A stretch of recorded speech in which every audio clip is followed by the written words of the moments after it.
Taxpayers are demanding answers after investigators found $1 million addiction center, which was requesting federal funds, shares an address with a fried chicken joint. It sounds like the setup to a bad joke, but when the punchline is $1 million of your dollars, nobody's really laughing. Welcome back to the Deep Dive. Today, we are unpacking a story that has just absolutely rocked Capitol Hill this week. I mean, it's a story that has everything. Oh, absolutely. Secretive spending, you've got viral videos, a massive rebellion in Congress, and a showdown over billions and billions of dollars. And at the center of it all is a question that, every single listener should be asking. Who is actually checking the receipts when the government spends our money? Exactly.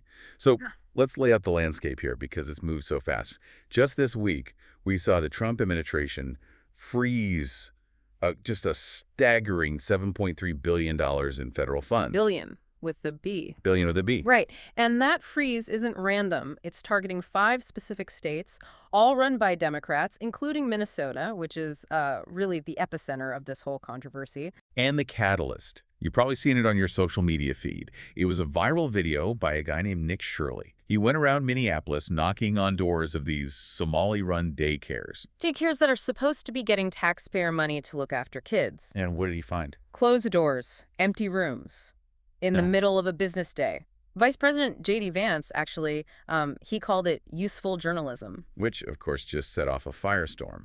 But while the White House was freezing funds, conservatives in Congress were waging their own war. You had Representative Chip Roy, Senator Joni Ernst. They basically staged a rebellion. It stalled a huge $180 billion funding package. It was a total standoff. They said, we are not passing this bill until we fix the rot. And they won. They managed to strip out a controversial earmark, that's the $1 million request we mentioned at the top, before the House finally passed the bill. So our mission today is to unpack this. How did one single suspicious earmark trigger this massive fight over fraud, over transparency, and ultimately the protection of your wallet? Let's get right into it. Okay, let's dive into the Generation Hope controversy. This is the specific line item that just stopped the wheels of Congress cold. It was a request from Representative Ilhan Omar of Minnesota. Correct. She requested exactly $1,031,000 for a group called the Generation Hope Justice Empowerment Initiative. Now, on paper, the pitch sounds pretty good.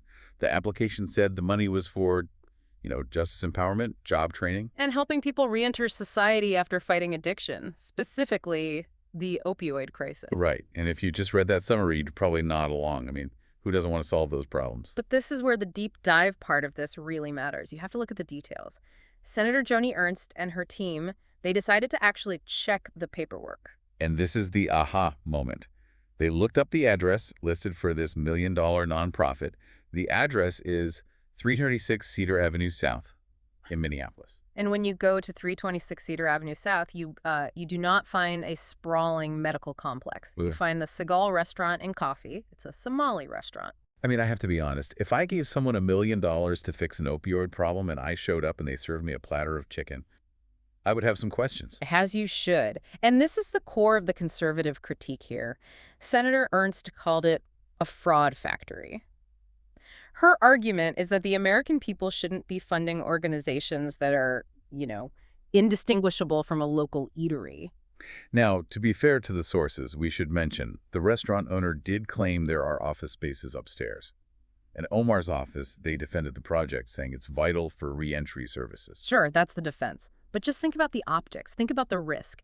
You are handing over a check for $1 million to a location where the main business the public sees is food service. It just doesn't pass the smell test. There is a lack of separation there that raises massive red flags. When you mix public funds with private businesses and shared spaces like that, it becomes incredibly difficult to track where the tax dollar ends and, well, where the profit begins. It just feels sloppy at best. And at worst. Well, that's exactly what Republicans were worried about. They saw this as just another vehicle for potential illicit spending. And you have to understand, this isn't happening in a vacuum. If this were a one-off thing in a state with a squeaky clean record, maybe people would say, okay, weird, but let's verify the offices upstairs. But this is Minnesota. But this is Minnesota. Minnesota has a history here. Right, let's get into that. Because this is the ghost of past fraud that is haunting this entire conversation. You can't talk about Generation Hope without talking about feeding our future. This is the context that is absolutely essential. Feeding Our Future was a scandal that broke a couple of years ago. It involved the theft of nearly $300 million. $300 million. That is an insane amount of money. It was supposed to be for feeding children during the pandemic, but instead it bought luxury cars, houses, and vacations. And the really uncomfortable statistic that we have to confront from the court records is that 82 of the 92 defendants in that scandal were Somali Americans. So when you have that kind of track record, a $300 million theft involving a specific community network, and then a new $1 million request pops up for a group in that same community literally sitting on top of a restaurant. The skepticism isn't just a hunch, it's pattern recognition. The conservative argument is that the trust has been broken. You cannot just rubber stamp these requests anymore. Extreme scrutiny is the only responsible option. And that connects directly to why the Trump administration dropped the hammer with this national funding freeze. They aren't just looking at this one earmark. They're looking at the whole system. Exactly. And administration officials have come out and said they believe these Democrat-led states are, and I'm quoting here, complicit. Complicit. The accusation is that by having lax oversight, they're allowing fraud to run rampant and potentially even diverting benefits to undocumented immigrants. That's a pretty bold move to freeze $7.3 billion. That's child care, that's welfare funds. It is bold, but they argue it's necessary to stop the bleeding. The administration is now demanding Social Security numbers for children receiving care. They want proof hard data that the funds are being spent on American citizens who are actually eligible, not just, flowing into a black hole. It's basically, show your work demand. You want the money. Prove it's going where you say it is. Which brings us right back to Capitol Hill. Because while the administration was freezing funds from the top down, the House Freedom Caucus was fighting this from the bottom up. This was the legislative rebellion. I just love the drama of this. You had a massive $180 billion minibus spending package on the table. This thing keeps the lights on for huge chunks of the government.